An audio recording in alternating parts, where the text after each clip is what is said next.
Non, âge, domicile, demanda le président. J'ai 34 ans, répondit Danton.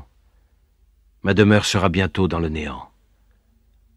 Quant à mon nom, vous le trouverez dans le panthéon de l'histoire. Les débats commencèrent le lendemain. Tout était jugé d'avance.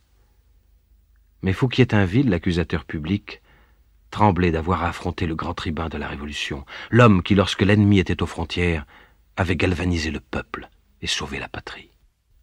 Il avait raison. Le lion s'était réveillé. Sortant de l'abattement où il était plongé depuis des semaines, Danton devint l'accusateur. Et sa voix tonna, parvenant jusqu'à l'autre rive de la Seine, soulevant dans le peuple des cris de colère et d'enthousiasme.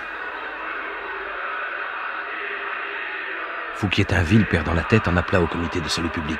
« Citoyens représentants, un orage terrible gronde depuis que la séance est commencée. Il en appelle au peuple, il demande des témoins. Fournissez-nous un décret pour motiver un refus. » Cela aurait pu être du plus haut ridicule s'il ne s'était agi de la France et de sa révolution.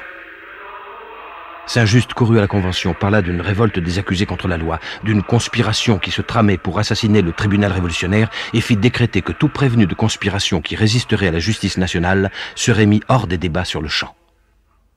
Le procès était terminé. « Comment » s'écria Danton, « les débats sont fermés ? Et ils ne sont pas encore ouverts. On n'a pas fourni de pièces. On n'a pas entendu de témoins. » Je savais notre mort résolue.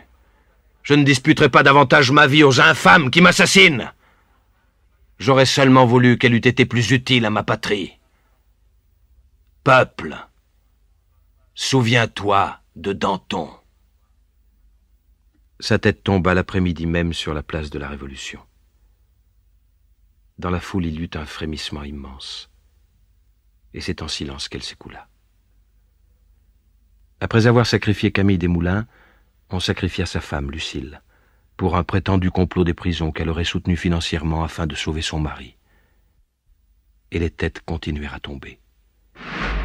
Ce furent pêle-mêle la sœur du roi Louis XVI, Madame Élisabeth, le vieux ministre Malesherbes, auquel on ne pardonnait pas d'avoir demandé l'honneur de défendre Louis XVI, et qu'on fit monter à l'échafaud à 73 ans avec toute sa famille, en oubliant qu'il avait été le seul sous la royauté à défendre avec Turgot les intérêts du peuple.